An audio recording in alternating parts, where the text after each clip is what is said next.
Good evening, everyone, and welcome to the December edition of Night Skies at Home. My name is Derrick Pitts. I'm the Chief Astronomer and Planetarium Programs Director at Franklin Institute Science Museum in Philadelphia, Pennsylvania, and welcome to our program tonight. Our program tonight is the December installment of our Astronomy at Home program from the Franklin Institute Science Museum that we've created to supplement our normal program that we have live at the Franklin Institute entitled Night Skies at the Observatory.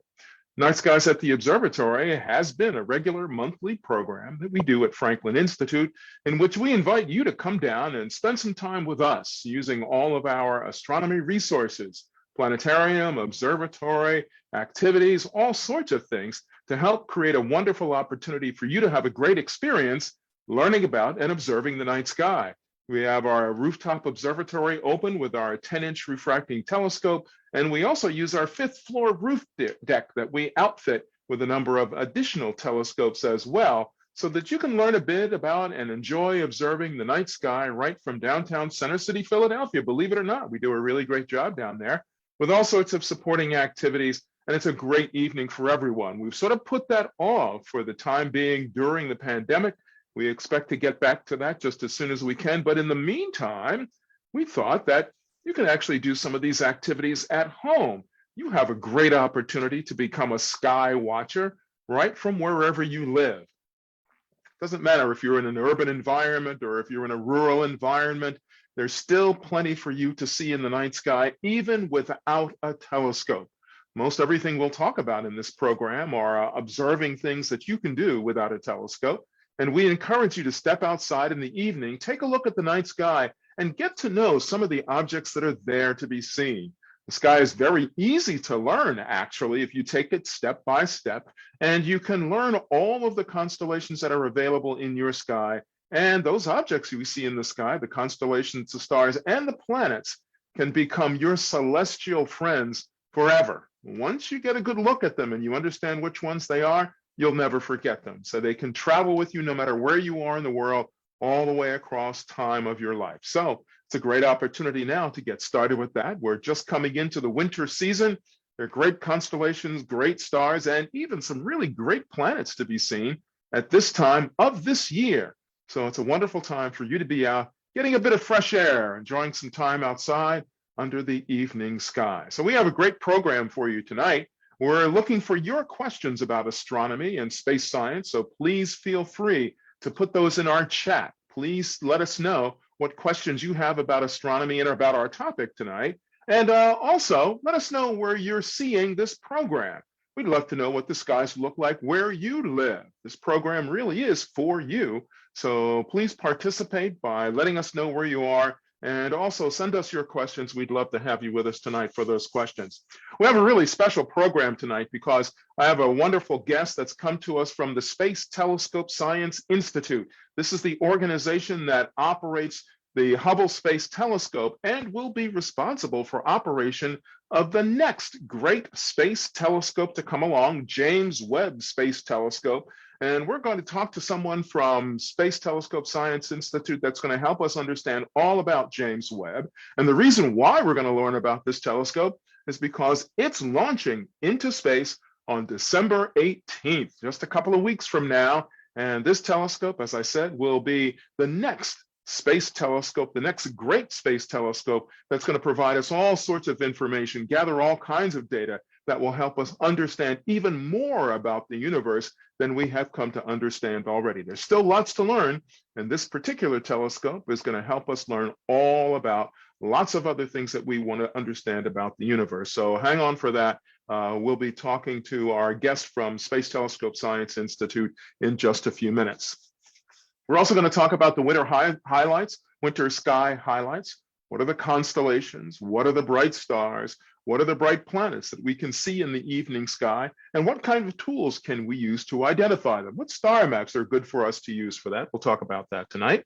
We'll also talk a little bit about the next guest to fly on a Blue Origin space flight. Well, let's say near space flight. Coming up next week, a well-known celebrity is going to jump on board the Jeff Bezos Blue Origin spacecraft and take a shot up to the edge of space. We'll talk about that in just a moment.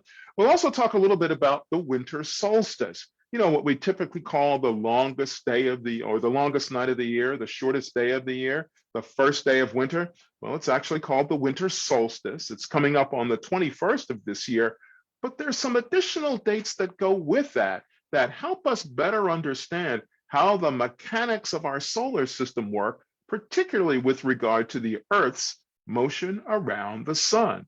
You usually don't think of it that way when we think about the first day of winter, but it's all about the Earth's motion about the sun and, of course, the tilt of our planet on its rotational axis. So we'll put all of that stuff together for you and help you understand how we're making our way through winter and headed on towards spring. That's how I always think of it. Once we get to the first day of winter, that's only a couple of weeks until spring. So we're getting there already, right? So we have a lot to talk about this evening. So again, let us know where you're listening to this program, and please let us know about your questions. Send them to us, put them in the chat box. We'd love to have some of those. Okay, so let's just do a little bit of sky phenomena right now to describe a little bit about where we are in terms of sunrise, sunset, things like that. And then we'll jump on with our guest in just a few minutes. So as it is right now, sunrise is now coming at 7:05 a.m. 7:05 a.m. You've probably noticed that it seems to be pretty dark in the morning when you wake up, and that's because for those of us living on this portion of the planet, the northern portion of the planet, right here at 40 degrees north latitude, well, sunrise is coming for us at 7:05 a.m. Sunset now is coming for us at 4:35 p.m. And these are the times beginning for tomorrow, actually. So tomorrow morning sunrise is at 7:05. Tomorrow's sunset is at 4:35. Well, here's the interesting thing about this. We are now sitting right at the earliest sunset for this portion of the planet for this season, 4:35 p.m. The sun will not set any earlier than this. This is the earliest sunset can be for us, 4:35 p.m. But if we take a look at sunrise, it's a different thing. You'll remember I said that sunrise comes for us now at 7:05 a.m. Well, we still have another 15 minutes to add to that. So by the time we get to the very earliest sunrise, the very latest sunrise, that's not going to be until early January. So it's a really interesting sequence of events of how we get to this point right here around winter solstice. And it goes like this. We often think that that day, winter solstice, has those two times in it, the latest sunrise and the earliest sunset. But actually, things sort of average themselves out over the time, and it goes like this. We come to the absolute earliest sunset right around December 7th every year. Now, we're pretty close to that right now. In fact, as I said, sunset tomorrow for us is at 4:35. Well, if you look at the sunset times now through about the 12th of December, you'll see that we're going to sit right at 4:35 for that whole period of time. Yeah, right through December 7th, sunset will be at 4:35 p.m. But if you look at the sunrises are going to continue to come later and later and later until early January. But check this out. By December the 14th, sunset will begin to come later. So between the sunsets beginning to come later after December 14th and the sunrises still coming later in the morning up until January, early January, we are beginning to see that the evening part of the day begins to extend while the morning part is still getting shorter. Well, by the time we get past December 21st, these two things will now be working together in concert so that after the 21st, that sunset time coming later and later begins to equal the sunrise time coming later and later also. And so now we'll see that the minutes or the hours and minutes of daylight are beginning to increase after the 21st. The other really curious thing about sunset on the 21st is that sunset on the 21st, let's see, as I said, comes at 4:35 p.m. Well, you ready for this? Check this out.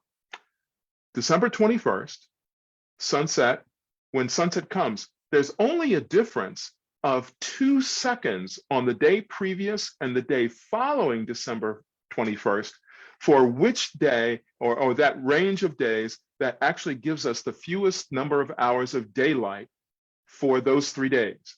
So for the 20th, it's 2 minutes longer. Then on the 21st, on the 20th, it's 2 seconds longer. On the 21st, it's 2 seconds shorter. And then on the 22nd, it's 2 seconds longer again. Yep, that's the way it works out for the number of hours, minutes, and seconds of daylight we have, the time when the sun is above the horizon. So all of these things put together give us a very different dynamic picture. So again, the earliest sunset comes in early December around the 7th. The latest sunrise comes in early January, and right smack in the middle, that shortest day of the year, the first day of winter, on December 21st. So watch out for this. You'll notice that this is how it works out. And if you just keep track of those sunset times and the sunrise times, you'll see how all that works. So that's pretty cool. I always like that. Now, for me, the way I think of it is once we get to the 21st, well, it's downhill from there into spring. So I sort of disregard the rest of winter, and I'm looking on towards spring already. So I know it's just around the corner when we get to that point. Of course, certainly by the time we get to January. So maybe you want to think of it that way. It'll help make winter shorter for you. So what's the moon phase today? Well, we're in the very, very last days of the recent cycle of the moon. It turns out that the moon will be new on Saturday. So the moon right now is a waning crescent, pretty close to the sun early in the morning these days. So it's a very, very thin crescent that might be visible. We actually really only have tomorrow. So that's going to be a difficult sighting to be done because the moon is new on Saturday. So we'll have to wait a couple of days after that in the evening to begin to see the waxing crescent moon. And of course, the cool thing, as it turns out for us this time around this month, is that as the moon becomes larger and larger early next week, it will also be passing by 3 bright planets of our solar system, Venus, Saturn, and Jupiter. So early next week, Monday, Tuesday, Wednesday, in the evening after sunset in the southwestern portion of the sky, watch to see the thin crescent moon as it lines up and passes beneath Venus first. That'll be the lowest one on the horizon, and of course, the brightest that you'll see in the southwest. Next up, a day and a half later or so, will be Saturn, of course, dimmer than Venus. Venus is brilliant. You can easily recognize it without too much difficulty. Saturn will be dimmer. And then last but not least, another day later, higher up in the southwest will be Jupiter. This is a great opportunity also for you to get a good idea of the difference in brightness relative between these 3 planets. Venus, of course, is the closer one, and it reflects a tremendous amount of sunlight, so it's brilliant. A little bit higher up in the sky, of course, Saturn, but that's the most distant of these 3. And last but not least is Jupiter, and you can easily tell the difference between those 2. Jupiter is brighter with a little bit more of a steady glow than Saturn has, but not quite as bright as Venus. So that's how you can tell the arrangement of those planets. Venus is the brightest. Jupiter is not quite as bright as Venus, but brighter than Saturn, and very distant Saturn between the 2 is the dimmest of the 3. And hopefully, that'll also give you a 3-dimensional sense of the sky too. Venus being closest, Saturn being more distant, Jupiter between the 2. You'll see the 3 of them lined in the sky with nice spacing between them. Again, watch for the moon as it slides by Monday, Tuesday, Wednesday of next week. So that's some of the cool stuff that we can see in the sky, a little bit of sunset information right there for you to help you with that. And let's just take a moment to see if we have any questions. I'll ask my studio producer, Linda, if there are any questions. Hi, say hi, Linda. Hello, happy holiday. That's great. Okay, any questions? Well, we have a few shout outs first from Cool. Philly, Reading, Pennsylvania, Dallas, Pennsylvania, Denver, Colorado. Wow, we have some shout outs from Philadelphia, Bucks County, you said? Yeah. Around the area here, and then from Denver, Colorado. That's great. Long Hi out there in Island Denver. Sound in Connecticut. Where was that? Long Island Sound in Connecticut. Oh, Long Island. Sure. Great. And Cinnaminson, New Jersey. Cinnaminson, New Jersey. Thanks for joining us tonight. I hope you have clear skies where you are. Yes. So Carol would like to know what happened to Hubble? Is it still operating? Oh, wow, Carol, what a really great question. The question is, what happened to Hubble Space Telescope? Is it still operating? I'm not going to answer that question. I'm going to leave that question for our guest to answer, Carol. So if you'll hold on just 1 second, we'll come to that. Okay, that's a great question. And our guest, I'm sure, will be able to help us with that. Anything else? Yeah. Alan says, hello, Derek, one of your observatory volunteers. Hey, Alan. He saw the ISS through the clouds from Center City, Philadelphia on Saturday, November, and he thought it was rather bright. Alan is telling us that he had an opportunity to see International Space Station through some thin clouds downtown Center City, Philadelphia this past Saturday. That's a really fabulous observation to make and an easy one. And thanks for the reminder, Alan. I'm going to talk a little bit more about International Space Station a little bit later. Alan is a volunteer that's worked with me at the Franklin Institute in the observatory before. Thanks a lot for your help there, Alan. But Alan knows a little secret about me, which is that I love seeing International Space Station, and I love turning people on to the idea of seeing International Space Station because it's so bright and so easy to see, and also because there are people up there flying around in space. We'll talk a little bit more about that later. One more? Yeah, Elizabeth from Long Island. Elizabeth from Long Island, yes. She wants to know, why did the moon set in the northwest towards dawn on Thanksgiving, and the moon was visible during the day? Oh, the question is, why did the moon set toward the northwest on Thanksgiving at dawn, and the moon was visible during the day? Oh, and why was the moon visible during the day? You know, Elizabeth, I got to tell you, observing the moon's phases is a really cool and easy thing to do. And if you do this, it helps to put together the whole picture of how it is we see the moon in the sky. Now, one of the cool facts I always think about observing the moon is that the moon is visible almost every day of its entire cycle. Now, its cycle is a little bit more than 29 days. And when I say cycle, I mean that's the length of time it takes the moon to orbit the Earth once. And as you see the moon each day, you're seeing one step in that movement, in that orbit around the Earth. So because it's orbiting Earth, every day you see it, it's going to be in a different part of the sky if you observe at the same time. So if you could do that, you'd then see the moon marching around the planet from day to day. Now, this also means that the moon will rise, the rising times will change from day to day. And indeed, that is what happens. The moon rises about 50 minutes later every day. So if you kept track of that, Elizabeth, what you'd find is you'd be able to see this path of the moon going around the Earth. And that would help you better understand how it is that you can see the moon setting at sunrise over in the northwest. And can we see the moon during the day? We absolutely can see the moon during the day. And I think it's a lot of fun to see the moon during the day. But it's in the later portion of its phases, after full moon, as it's making its way towards last quarter, that we can most easily see the moon during the day. I like to see it in those late phases in the morning around 10 a.m. high in the western side of the sky. So if we put all these things together for you, Elizabeth, if you start on, say, Sunday, not Saturday when the moon is new, but Sunday or Monday, looking for the moon low in the west after sunset, you can then follow its progress day by day as it makes its way around the planet, just observing at the same time. Eventually, what will happen, of course, is it's rising later than you're staying up, but you'll have to just figure out how to see it the rest of the cycle around, all right? So give that a try. It'll be your way of learning how the moon orbits the planet, and I'm sure you'll pick up a lot of really cool understanding about how that works. Thanks for that. It's a great question. Okay, fabulous. So we have a really great program for you tonight in that our guest is going to help us understand so much about James Webb Space Telescope and also Hubble Space Telescope, because I know you have questions. Please join me in welcoming Dr. Klaus Pontoppidan from the Space Telescope Science Institute.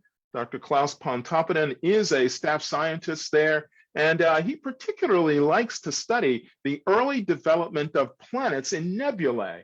And I'm sure that he can tell us a little bit about that too, but he's also a project scientist that will be working with James Webb Space Telescope. So let's say welcome to Dr. Pontoppidan, and thank you very much for joining us. And we'd love to learn about what you do at Hubble Space Telescope or at Space Telescope Science Institute. So tell us a little bit about what you do there, and we'll start that way.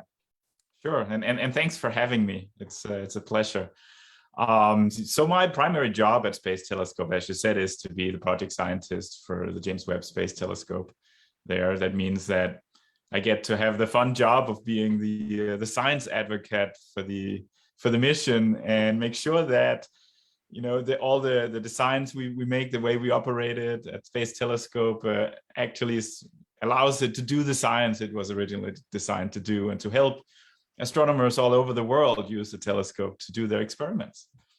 Very cool, very cool. Now, people have heard about a little bit about James Webb Space Telescope, and in many ways, I think they best understand James Webb Space Telescope as the next version of a space telescope, since people know Hubble Space Telescope so well because of its images. So first of all, let's see if we can answer that one question we had for you about where is Hubble Space Telescope? How's it doing? Is it still operating? And then if you would, tell us how the new telescope and the HST telescope are different. Sure, no, I'll be happy to. First of all, yes, the Hubble Space Telescope is still very much operating, and we think it's going to be operating for years to come. And so there'll be years where we can operate Hubble and the James Webb Space Telescope at the same time, and they can be complementary. Some of the key differences is that Hubble is in low Earth orbit. So it orbits just a few hundred miles above the Earth every 1.5 hours around the Earth. Webb is going to be sent out beyond the orbit of the moon, about 4 times the distance of the moon, 1 million miles away, and out to a point that's called the Lagrange point 2, which is a special point in space that has some good properties. And the reason for putting it out there is that it has to be very cold, because it's an infrared telescope.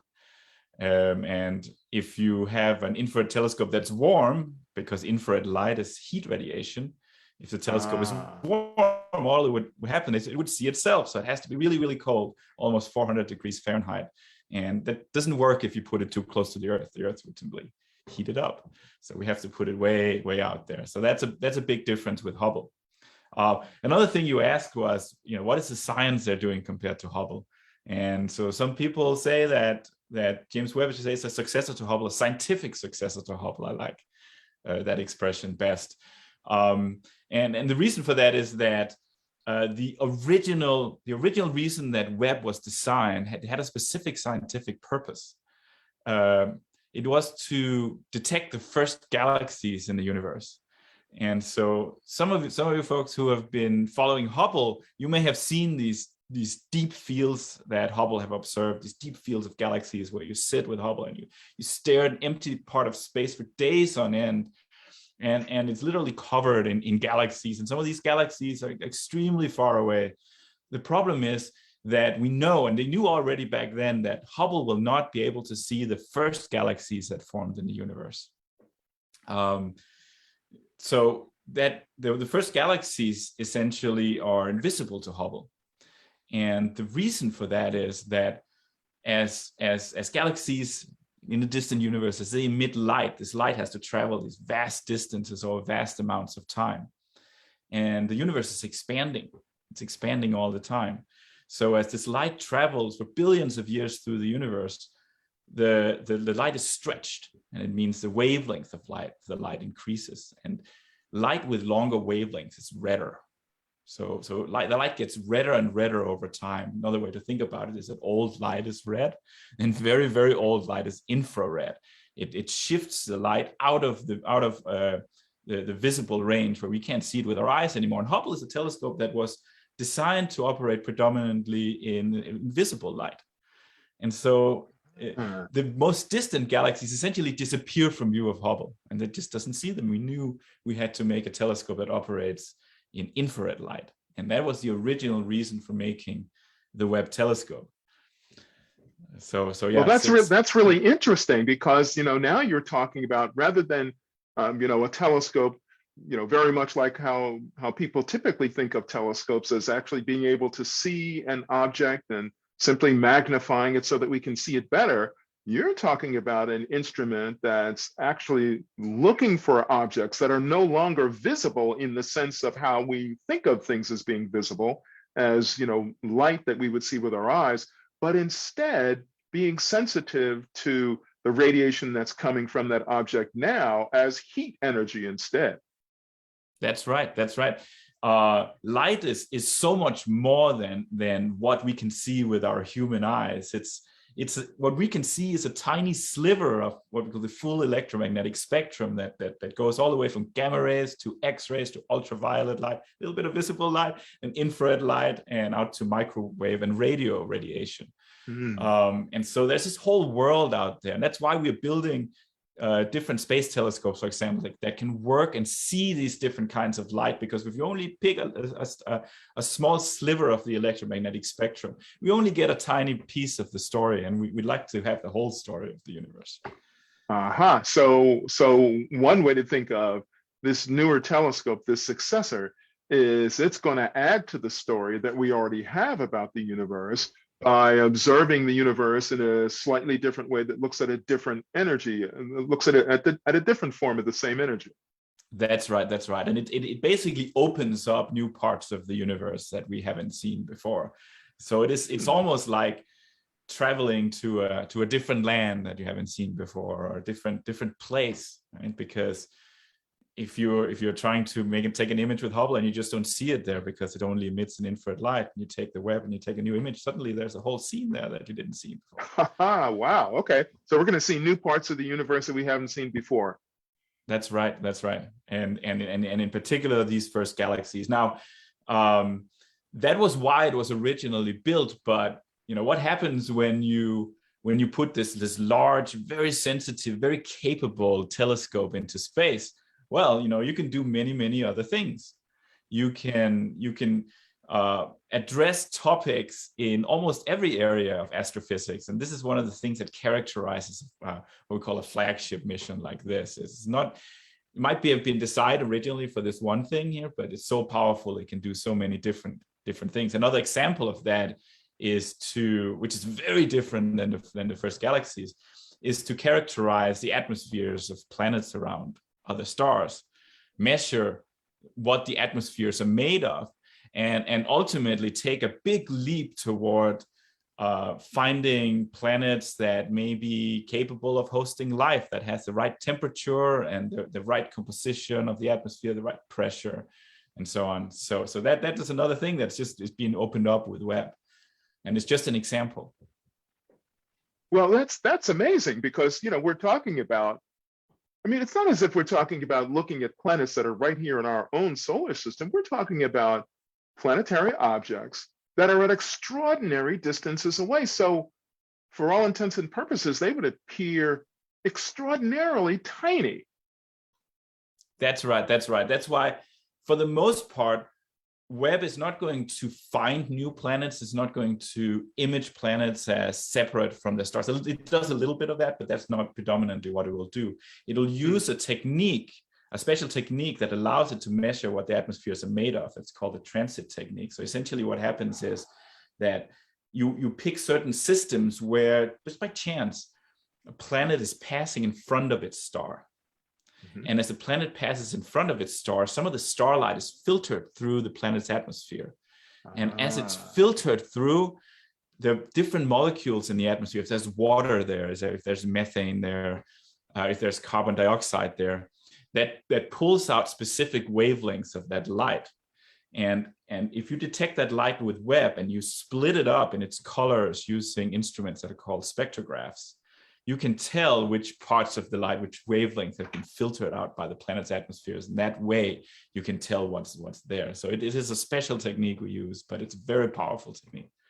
Oh, very cool. Very cool. Now, when we think about this newer telescope, people sort of have a fair idea about Hubble Space Telescope. Whenever we sort of describe the size of Hubble Space Telescope, one easy way to do it is to say that Hubble Space Telescope could just fit inside the cargo bay of Space Shuttle. So you could think of it as being about the size of a school bus or maybe a railroad boxcar or something like that. How does the new telescope stack up? Is it the same size? Is it bigger? Is it smaller? How do we think about that? Right. So the main way to characterize a telescope is usually to look at the size of the mirror it uses, the size of the primary mirror, because that is the bucket you have that you can use to collect light. And also the larger the mirror is, the finer detail you can see.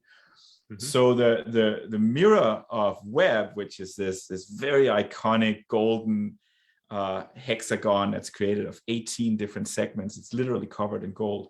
It's 21 feet across, so it's about 2.5 times the size of Hubble. So it's much bigger than Hubble, and we needed it to be that big to be sensitive enough to see those first galaxies. But what is interesting as well is that if you look at in fact, I have a model right over here. Oh, great! Yeah. So if you look at a model, you can see the design of that is very, very different than Hubble. Right? The Hubble is like a tube, and you have the mirror is encapsulated inside. This is its open design. Right. And one of the reasons for making it this open is weight, for example, and the mirror itself is extremely lightweight. James Webb, although the mirror itself here is 2.5 times larger than Hubble, it actually weighs significantly less than Hubble. Wow. It's an extremely lightweight design. Another issue with having this kind of big telescope is that it doesn't actually fit inside the rocket that will launch it, the Ariane 5 rocket. So when it's launched, the mirror here is folded up. It has these 3 segments on each side. Right? Those are folded back like a pair of ears. And it has this big sun shield underneath here. You can see here, it's not actually black. In reality, it's kind of pink. That blocks the sunlight from reaching the mirror to keep it cold. That's all folded up. And sometimes we say like an origami inside the rocket. And we have to go through this complex deployment process after it's launched to make sure that it ends up looking like this. Very cool. Very cool. Now, that process of folding, that's amazing that it gets folded up like that, so small that it'll fit. Now, you say it opens up and it has a sun shield. So will the I guess the sun shield portion of the telescope, essentially the telescope has its back to the sun, and the main dish, the gold-plated dish, looks out into deep space away from the sun? That's exactly right. Right. So you never want the rays of the sun to see the mirror here, because it would immediately heat it up and then it won't work anymore. So the sun shield here, this tennis court size sun shield, always faces the sun.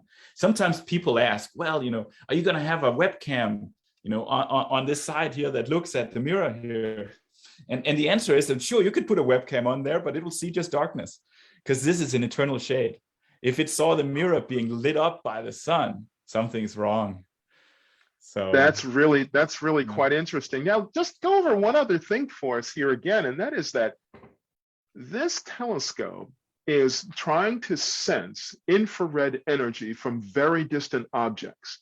So the infrared energy that it's trying to sense is very, very weak by the time it gets to this portion of space, or this portion of the universe, or our galaxy even. So the telescope itself has to be as cold as possible, colder than the surrounding space, so that it can actually detect these slightly warmer energies coming from these distant objects? Yeah, that's exactly right. I mean, in a way to think about it, it has to be colder than the objects it's trying to detect. Otherwise, if it was warm, the primary mirror here, because it's heat radiation, it senses, the mirror emits its own light. And so if this was warm, it would be like you take a regular telescope that works in visible light, and you try to observe something during broad daylight. Right? You wouldn't see any stars or any planets, anything at all. I see. So making the telescope cold here is like waiting until it's nighttime for a visible telescope. That's the difference it makes to be cold. So is this an active process where the telescope itself has to be cooled. Essentially, you're using a refrigerated telescope. Right. So no, that is the sun shield here is powerful enough to what we call passively cool the telescope itself. So we don't have to actively cool it. It will cool down by radiating all its energy into empty space. There's one exception, is that there's 4 instruments on the observatory that sit here in the back. One of those instruments works in what we call the mid-infrared, at the longest wavelength. It's called Mirror. That instrument has to be even colder to function. It has to be only a few degrees over absolute zero. And that's one of the new technologies in this observatory as well. That has to be refrigerated actively. So it has a refrigerator, like almost literally a refrigerator, as you know. It has a pump with a refrigerant gas that is circulated and is used to cool that instrument down. But because it's a refrigerator that doesn't vent off the refrigerant into space, it can operate indefinitely. For past infrared observatories, you use liquid helium, and the liquid helium would evaporate off into space. And once the liquid helium tank was empty, your telescope was done. So we don't have that problem with Webb. Well, that's good. That's good. You know, being so far out, 1 million miles out in space, I don't suppose there are going to be many service visits out to this telescope. No, unfortunately not. We can't send anybody out there, so we have to make sure it works. And this is one of the things we've spent years doing, testing it again, testing it so many times that we're sure that it will work once we launch it. So, Dr. Pontoppidan, tell us, how long has this telescope been in development, and what's the expected lifetime for an instrument like this? Sure. So the telescope has been really in active development. It was proposed earlier, but it's been in active development since 1996 and 1997. Wow. So it's 25 years. I've been working on it personally for 11 years. So I got in sort of halfway. Oh my God. Halfway through. Yeah. So that is sort of just the nature of the game here. If you want to build these the biggest things that we can do, we need to build those, because we can't do the science any other way. To detect those first galaxies, to get those exoplanet atmosphere compositions, you need something as big as this. And it sort of turns out that the biggest things that we can reasonably build, they end up taking a couple of decades to build. And this is also not an instrument, or this is not the kind of work that can be done from the surface of Earth at all. That's right. There's no other way you can do this. So the data that Webb will return will be truly unique. It's not like you can build 10 smaller telescopes and do the same thing, just take 10 times longer. It doesn't work that way. You really have to have this one big thing. Now, you asked about the lifetime. So the design has a requirement of 5 years. So this is a requirement. It has to work at least 5 years. It has a goal of 10 years, which means that it's not going to run out of rocket fuel, for example, that it uses to stay in its orbit. It's not going to run out of that in less than 10 years. And depending on how well the Ariane 5 rocket sends it into its orbit, if it is very accurate, we think that we may be able to operate for significantly longer than 10 years. So it remains to be seen, but yeah, hopefully longer. Sure, but if we look at the track record of Hubble Space Telescope, Hubble's done extraordinarily well. That's right. It's often, once it's launched and checked out and operating, spacecraft actually work very well. Right? If something goes wrong, it goes wrong early on. Okay, so now the launch is coming up on December 18th. And I know everybody at Space Telescope Science Institute and other researchers around the world are very excited for that date. They've been waiting for that date for a long time. There have been a number of setbacks here and there, and that's not really important. What's important is that the spacecraft is prepared and ready to go as best it can be. But coming up on December 18th, two things. Are you going to the launch? The launch is taking place in South America. And the other question is, once the spacecraft is launched, how long will it take to get to its location in space where it's going to operate? And then what happens after that in the next few weeks after it gets launched and on station? Sure. It's just a small correction. The launch date is actually shifted to December 22nd by 4 days. December 22nd. So I December stand corrected. Yeah, Thank early you. in the morning on the Eastern time. Okay. Yeah. So if you want, it's a nice you can follow Christmas present. Yes, yes. We'll all be very busy through the holidays. We're well aware of that. So no, I personally, I'm not going to go to the launch because it launches from South America, French Guiana. So this is one of the contributions from our international partners. Right? It's led, Webb is led by NASA, but it has significant contributions from the European and Canadian space agencies. So the European Space Agency is launching on an Ariane 5 rocket from French Guiana in South America. Nice. At the end of powered flight, after about 30 minutes, the control of the spacecraft is transferred over to the Mission Operations Center, which is located at Space Telescope Science Institute in Baltimore, Maryland. And so that's where I'll be because that's that's when we get the keys, and we then have to make sure that it gets checked out. So what happens after launch is that there's a long process in deploying the telescope. As it has to all unfold. It has to travel out to L2. It has to cool down to these very low temperatures, and then after that, we have to check out all the instruments, make sure the instruments work, calibrate them, and so on. So this whole process takes 6 months to complete before you will see any science images. And so you have to be a little patient, and that's just the nature of this kind of infrared observatory. You have to go through these steps before it's really ready to do the science it was made to do. So sometime in summer 2022, you should expect to see science images. It kind of sounds pretty typical to me. If you want to use a telescope, you have to take a little bit of time to get it set up properly to make sure it's going to operate well the way you want it to throughout the night. And in this case, it takes about 6 months, and the night is a really long night for you guys. Yes. We have a long job in front of us. We're well aware of that, but we've been practicing it for years now. So we feel like we're really ready to go, and we can't wait to get started with this. So just a couple more questions for you. You mentioned that there are a number of international partners that are participating in this. Can you tell us a little bit about the international partnerships? And if you can, just mention a little bit about the importance of international collaboration on projects like these. Oh, I think it's very important, and we work very closely with our international partners, and they have made the Europeans and the Canadians have made really fundamental contributions to the observatory. The Canadians have contributed one of the 4 instruments. The Europeans have contributed another instrument completely and have contributed half of a third instrument.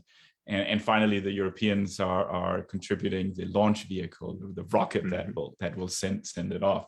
And we have many of our partners who are working at the Institute in Baltimore together with us. And after launch and during commissioning, we'll all work very closely together, and we have a great collaboration. And I do think that for large projects like this, it is essential.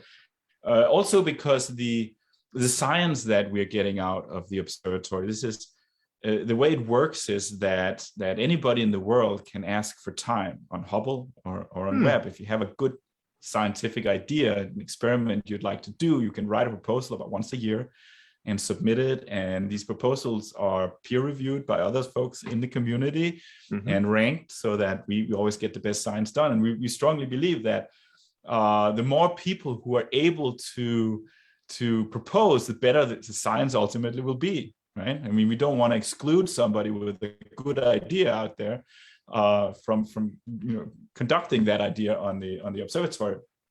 And so a fairly healthy fraction, I would say, of the time already in the first year of the observatory is been awarded to our European colleagues and our Canadian colleagues. And actually from scientists all over the world, also outside of these nations. So it's a really important collaboration to get this science done. We need everybody on board. That's really very cool that this instrument is available for use by anyone in the astronomy community. That's right. Wow, that's great. That's a really great way to do it. That's a fabulous thing. I mean, this is a very unique resource, and sure, I can clearly understand that the best way to get the best science is to invite as many people as possible, have everybody look at everything and decide, which proposals are going to do the best science and make the best use out of the unique instrument. That's really cool. That's right, exactly. And so basically the community itself decides what's the most interesting things to do. Great. Very cool. Okay, now you and your colleagues that have worked on this instrument, you said you've worked on this instrument for 11 years now. That's a long time. I would imagine that you and your colleagues that have worked on this for a long time have a special feeling about this instrument. I mean, how do you feel about sending, not your child necessarily, but, sending this instrument that you've been so close to, really, sending it off into space to do its job? Yeah, it's a good question. I mean, obviously,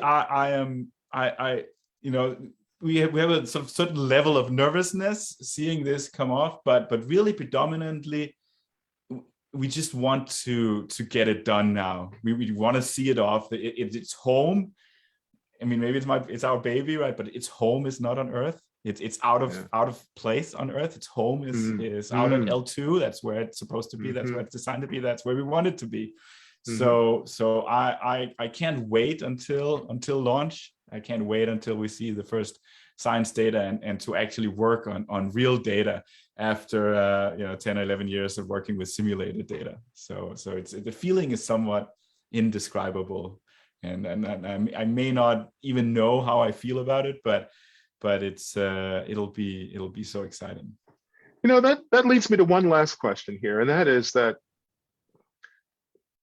I mean, this telescope is not going to be retrieved from this location. So once its useful life is done, I mean, will it just sit there at that location in space? And that must also give you a special feeling that for the rest of time, something that you've worked on will sit in space after having done a really fine job of producing great science. That's true. It'll be in orbit around the sun, probably for a very, very long time. That is true. And after we send it off, nobody will see it again. We have the knowledge it will be there. I do get back to, though, that we are building this piece of hardware. It's beautiful as it is. This golden mirror and so on. And we talk a lot about that. But I also think we have to recognize that we're not building it for the sake of the piece of hardware, right? We're building it. That's not the monument we're building. The monument we're building is the data it returns, the knowledge about the universe. Yeah. And this database, this data, these images, or the knowledge or the understanding, the insight, all these things, that will persist long after the telescope itself is dead and gone. And who knows? And it's the same with the Hubble database. Who knows? Maybe that'll persist for 1,000 years. I mean, I hope so. As long as civilization exists, and we make sure that this data sits there. So that is the monument we're building is the images and the data, not the telescope. Sounds very cool. Now wait, did you sign your name somewhere on it, or did you put a little token of your own on the spacecraft someplace, leave a little fingerprint somewhere? Not on the telescope itself. I have seen it many times, but I've never touched it. Okay. I have put mine. I will put my fingerprint on what it does and the data that it brings back. So I've been fortunate enough to be able to, design some of those observations. So yeah, that's a really great point, though. Thank you for making that point about the data being what we're after and not the instrument itself. That's a really important point. Dr. Klaus Pontoppidan has been with us this evening, talking with us about James Webb Space Telescope due to launch on December 22nd. Thank you very much for correcting me on that. He's from the Space Telescope Science Institute that will manage this telescope once it's launched. Space Telescope has managed Hubble Space Telescope for all of its life, and we all know the really fine data that's been collected by Hubble. We've seen all the wonderful images. And Dr. Pontoppidan, we look forward to the information, the data that comes from James Webb. And I hope you'll be willing to come back and talk to us again at some point in the future and tell us how things are going with the telescope. I'll be very happy to. Just let me know. That's great. We'd love to have you back. So thanks again for being with us, and have a great holiday. We'll talk to you again sometime in the future, and good luck on the 22nd. We'll all have our fingers crossed. Thank you. Take care. You too. So long now. Thank you. Wow, that's great to learn all about that instrument. So much great information is going to come out of that mission. We'll learn so much more about the universe than we have understood before. And, I just love the idea of instruments that essentially feel around in the dark to present a new picture of the universe and add to the data sets that we already have to give us a more complete picture of the universe. And this really is a unique instrument that will do tremendous work. And I look forward to seeing some of the data that comes from that. So again, our thanks to Dr. Pontoppidan for joining us. Thank you very much. Greatly appreciate that. And thanks also to Space Telescope Science Institute. Christine at Space Telescope, thank you so much for making this work. Really, really appreciate it. Thanks a lot.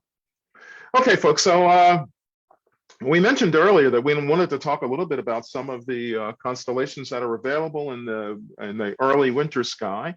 We also have a meteor shower that's coming up and a few other really cool events that you want to be aware of. Let's start with Saturday, in fact. Guess what? There's a great event coming on Saturday. You ready for this? A total solar eclipse. Yes, that's right. Get ready for, oh, wait. I was going to say get ready for the total solar eclipse on Saturday, but that only applies to any of you that might be in the extreme southern ocean, on the western edge of Antarctica, maybe somewhere on the continent of Antarctica, or maybe on the edge of South Africa.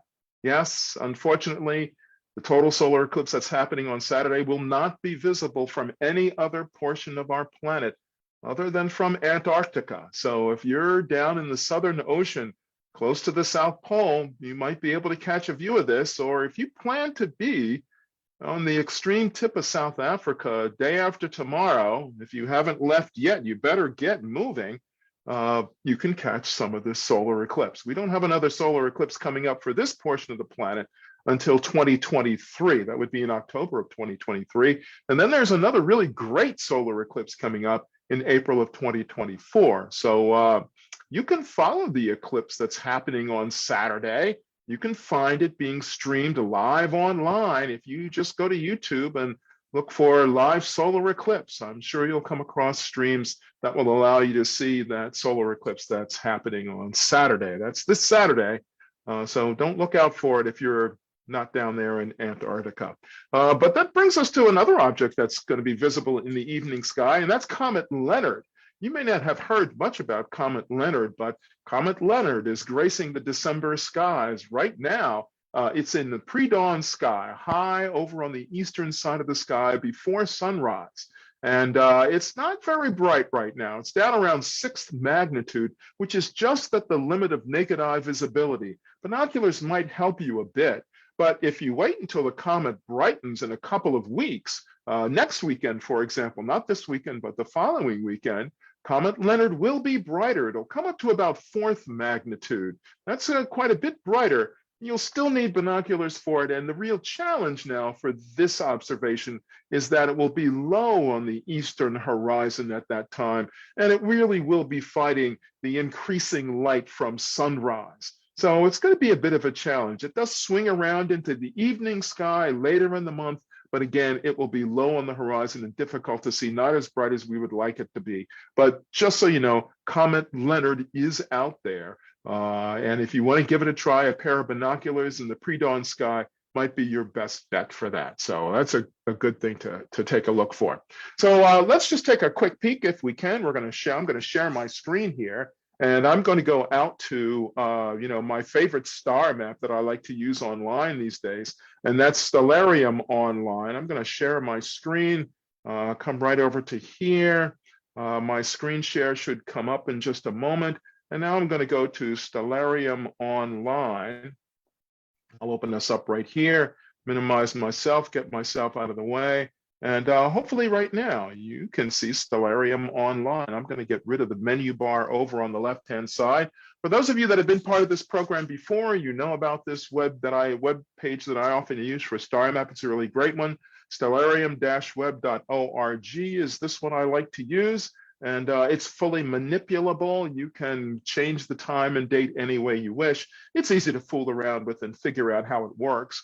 Right now, it's pointing toward the north. And so what I'm going to do is I'm just going to use my cursor, grab it and pull it around until we're facing south, just out in this direction.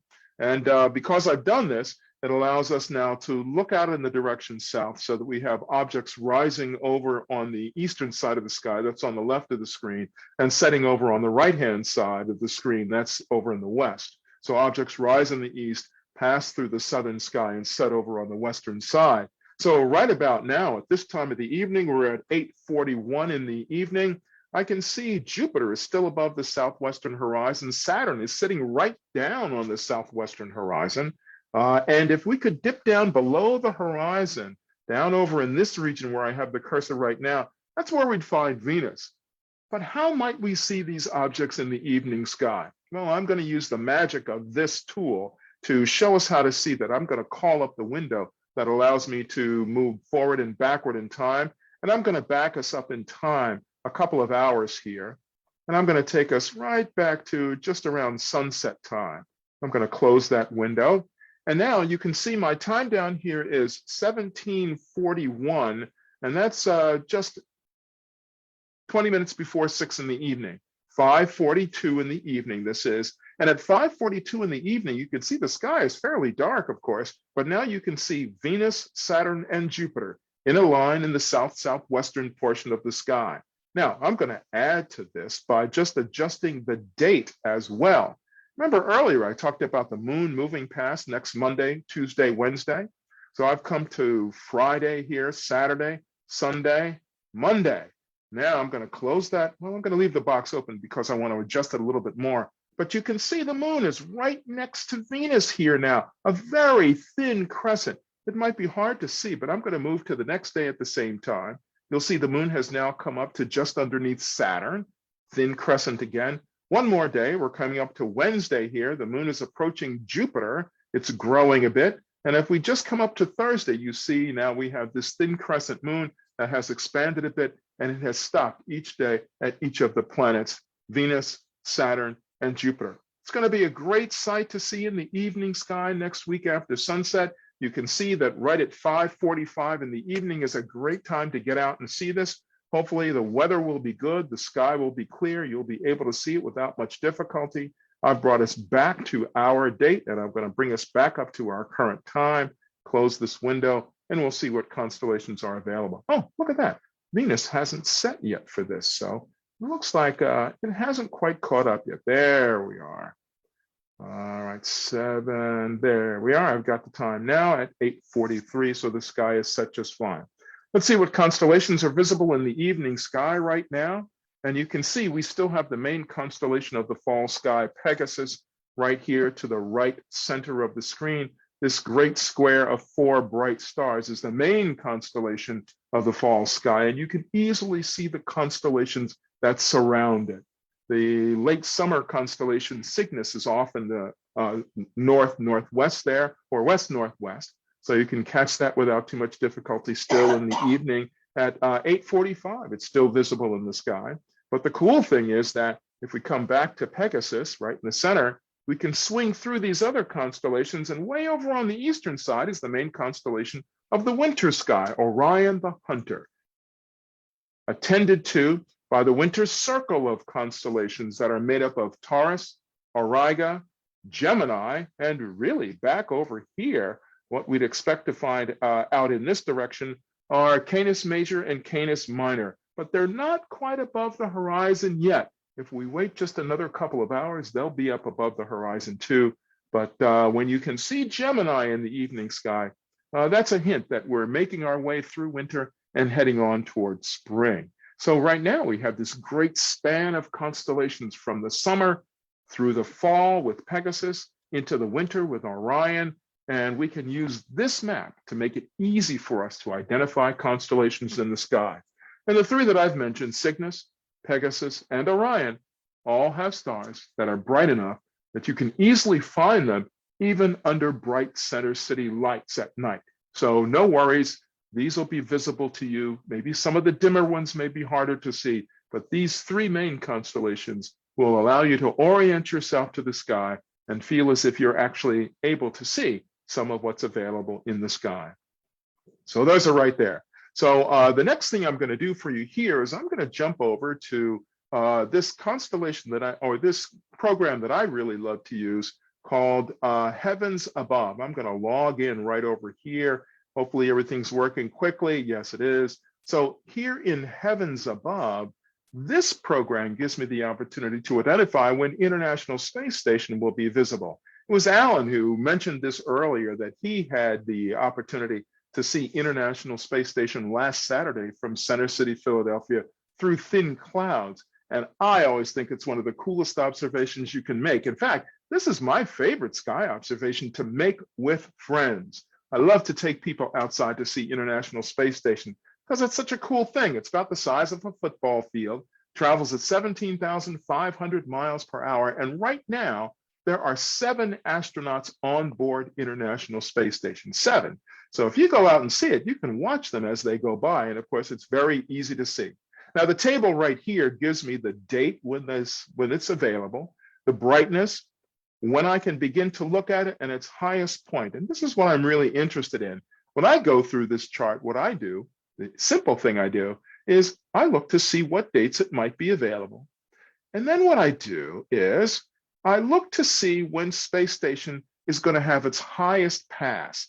So I go to the highest point column, look at the ALT, which is the altitude, and I find the visibility, or I find the passes that are going to have the highest elevation or altitude. And it looks like that's December 6th and December 7th right here. And that's Monday and Tuesday of next week.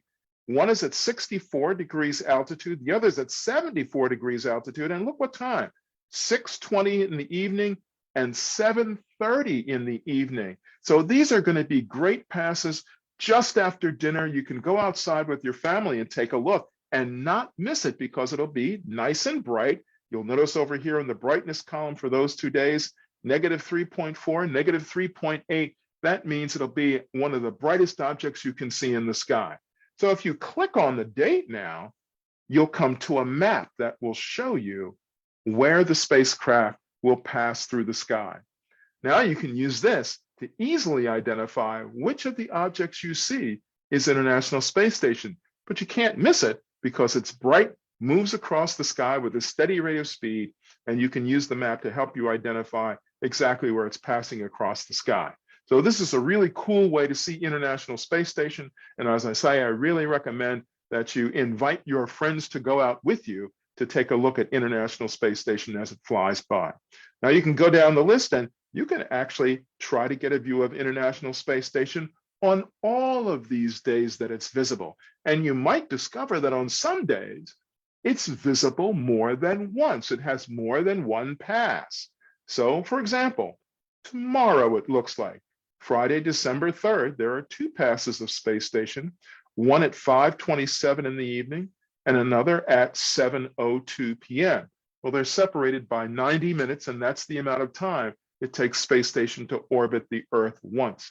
Now, 90 minutes later, after 7:02 p.m., let's see, that would be 8:30 in the evening, there will be another pass, but it won't be visible because space station will be entirely within the Earth's shadow, and so no sunlight reflecting from it. That means we won't be able to see it. But you'll have multiple opportunities, it looks like, over the next week and a half to see International Space Station, figure out which visibility or which pass is good for you, go out and take a look and see if you can see that. Okay, so what I'm going to do is I'm going to log out of that. I'm going to stop sharing my screen here. We'll come back to here and we'll finish out with just a few more things about the night sky that are cool for us to see at this time of this year. And with that, will be done for the evening. So, as I said before, this is the perfect time of year to really get a good grip on how the sky is working overhead. We're right here at the winter solstice.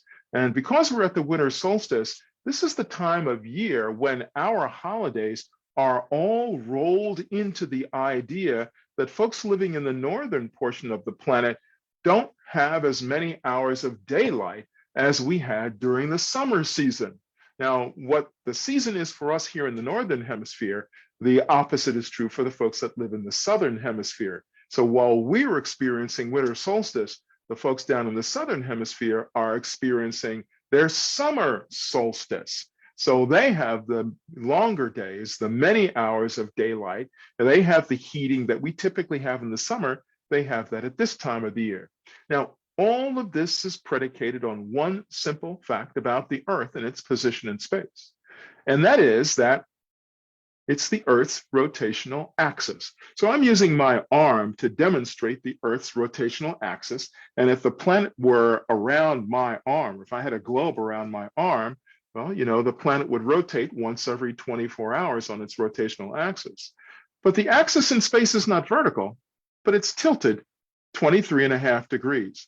And it's that tilt that causes the seasons we have. So at this time of this year, as it turns out, the top of the Earth is tilted to its greatest extent. The northern portion of the planet is tilted to its greatest extent away from the sun. Now, because of that, the sun's path across our sky appears to be at its lowest during the course of the year. So the sun doesn't get up very high in the sky during this portion of the year. Because of that, we have fewer hours of sunlight. So we have less heating, and that's what causes us to be cold in the winter. Now, contrary to popular belief, the reason why it's cold for us at this time of the year is not because the Earth is farther away from the sun. In fact, in the first week of January, that's when we're closest to the sun. That's when the whole planet is closest to the sun. It's the tilt of the Earth that makes the difference. So when we get around to summer, we have the opposite effect. Earth is at its greatest distance from the sun, but the northern portion of the Earth is tilted toward the sun because of that axial tilt. And that's what gives us the longer hours of daylight and gives us the heating that we have to make the summer months comfortable. So all of these things put together are all tied up with the dynamics of the Earth and its position in relation to the sun and our motion around the sun with the tilt of the Earth that makes us have the seasons we do.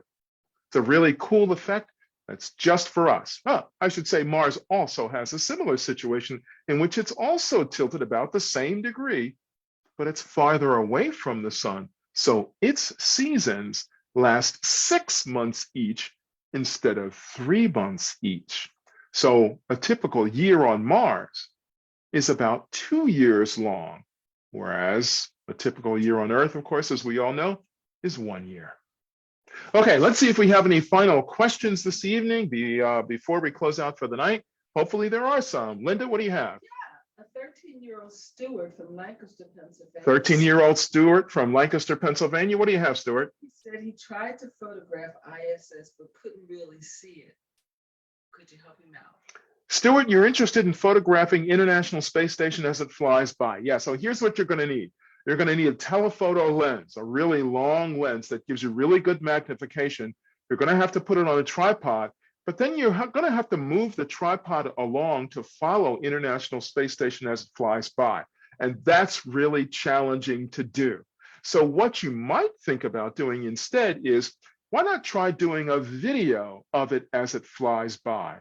That way, if you put your camera on a mount, point it in one direction, and just open for an exposure or start your video, you can see International Space Station as it flies through the frame of the video. So that might be a way to do it, unless you can do the telephoto lens thing.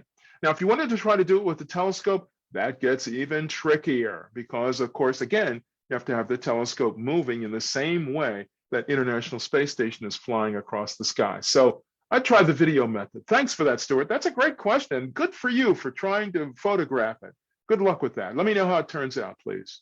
What else do we have? Mike would like to know, what are some of the issues with collecting space debris? Oh, hey, Mike, how are you? Thanks for this question about space debris. Mike wants to know, what are some of the issues about collecting space debris? Well, first of all, let's start at the beginning, Mike, and say that everybody that puts something into orbit nowadays should also incorporate into that spacecraft some mechanism for safe deorbiting. So once the useful lifetime of the spacecraft is done, it ought to have some kind of automatic system or some way for the controller to actually bring it down out of orbit as part of the life cycle of that object, not just the launch, not just the on-orbit work, but how to get it out of orbit and bring it down so we aren't cluttering in space. Some of the other issues are, though, that there's a lot of material up there. That material may or may not eventually deteriorate from orbit and burn up upon reentry into the Earth's atmosphere. And if we don't collect it, that stuff that's left, it can stay up there for an extraordinarily long time. Now, it's probably a good idea for us not to continue to add more and more material to the pile. One of the things we don't want to have happen is we don't want to have a series of collisions of space junk crashing into each other. That just creates fields of smaller particles that are all hurtling through space like little bullets that could crash into other spacecraft. And you know, that can really ruin an astronaut's day on orbit. So we need to try to avoid that. So all of the spacefaring nations need to take responsibility for what they put into space and how they control its life in space and also getting it out of orbit so that we can clean up space. I actually think, Mike, that there could be a business model for someone that would create a company whose work it is to clean stuff out of orbit. Now, I suppose you'd have to figure out how to get the original, folks responsible for the launch to pay for this service. But if we could make people understand that it's beneficial to all of us on the planet to keep space clean too, maybe somebody would be willing to pony up some bucks to deorbit spacecraft for them. So there's a couple of the issues. There's a lot more available in the literature about this very topic, Mike. If you look up something called the Kessler syndrome, Kessler, Kessler syndrome, you'll find a lot about this. What's up next? Well, Mike has a follow-up. He'd like to know, can infrared light pick up radio waves? Oh, that's a good question. Can infrared light pick up radio waves? Well, guess what? If the object is far enough away, Mike, those infrared waves will eventually become radio waves because radio waves are longer than infrared rays. Infrared waves, let me do it that way. Waves and rays together. Don't say that 10 times. So infrared is a step above radio waves. So the next thing that astronomers could look for would be radio waves of very, very distant objects. So it would work out like that. Thanks for the question, though, Mike. Greatly appreciate it. What's up next? Rebecca just wanted to share that she has gotten some great photos of Jupiter, Saturn, and the moon with her phone camera. Rebecca, you've been working with your phone camera, I understand, to get really great pictures of Jupiter, Saturn, and the moon. And the moon. Fabulous. Now, here's the question for you. How have you been doing that? Have you just been hand holding it, or did you put it onto a telescope or something like that? You know, a lot of phone cameras these days are really very, very good. I wish mine were better. It's not all that great. I think I need to get a new phone. I hope my boss is listening. Hey, boss, I need a new phone with a better camera.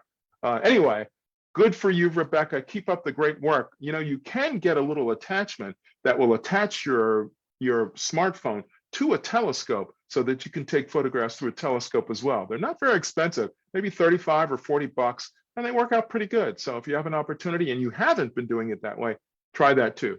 What's up next?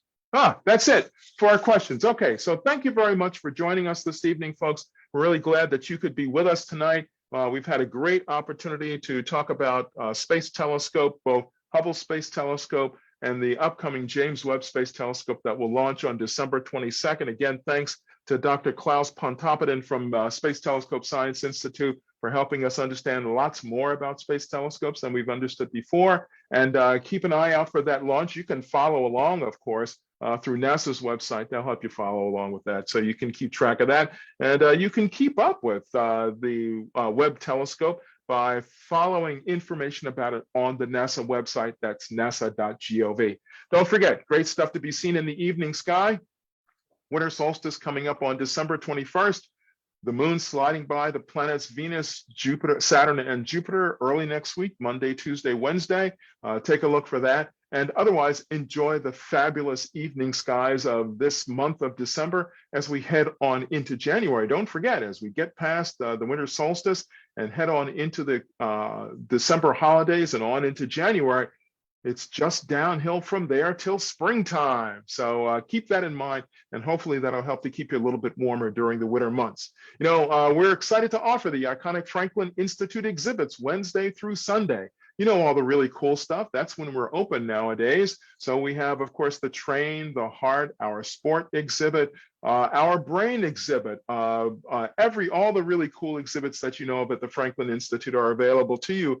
But during the holiday season, we also have the fantastic Franklin Frost holiday celebrations at Franklin Institute with all the great decorations and everything that goes along with that. And we also have a really cool model train set that you've got to see. It's just up for the season from November 21st to January the 2nd. So make sure you get down to the Franklin Institute to check that out. And oh, you know, here's a really cool thing for those of us in the Franklin Institute's audience, 21 and up. Even if you're not a regular member of Franklin or regular visitor to Franklin Institute, come down and check out our Science After Hours program on December 17th that we're calling Flannel and Frost. This is a great program in the evening for adults on December 17th. You got to come check this out. We have all manner of activities, science demonstrations, and programs all connected to the holiday season. I'm going to be there on the 17th doing some really cool stuff in the planetarium, so you can come check that out as well. We'll have the observatory open. Wow, that's going to be great. So come check all this stuff out. The tickets are on sale. Let's see. The tickets are live now for the December 17th program, Science After Hours. And let me tell you, folks, those tickets go really fast. So get online now, get your tickets for Science After Hours, Flannel and Frost, and bring the family down to check out the Franklin Frost program. It's our seasonal Franklin Institute experience that runs until January 2nd. And otherwise, we have all those really cool, iconic exhibits at Franklin Institute. Last but not least, do not forget Harry Potter, the exhibition, the world premiere of this exhibition comes to the Franklin Institute on February 18th. We have sold tens of thousands of tickets already. So you've got to get your tickets now too. You can do all of this online. We'd love to have you come to each and every one of these programs because they're all going to be fabulous and fun for everybody in the family. So come on down and visit us at Franklin Institute. Other than that, thanks for being here with us tonight. We really appreciate it. This has been Night Skies at Home, the December edition of this. Thanks a lot for joining us. You can follow me on Twitter. My handle is @CoolAstronomer, and you'll find me in there giving out daily updates about launches and all kinds of space events about the sky, this, that, and the other. Don't forget my motto: eat, breathe, do science, sleep later, and you'll enjoy everything there is to enjoy about the universe. Stay safe, folks, and have a great holiday. Thanks again for joining us. We'll see you next month. Derrick Pitts, Chief Astronomer, Franklin Institute, your cool astronomer. Take it easy, folks.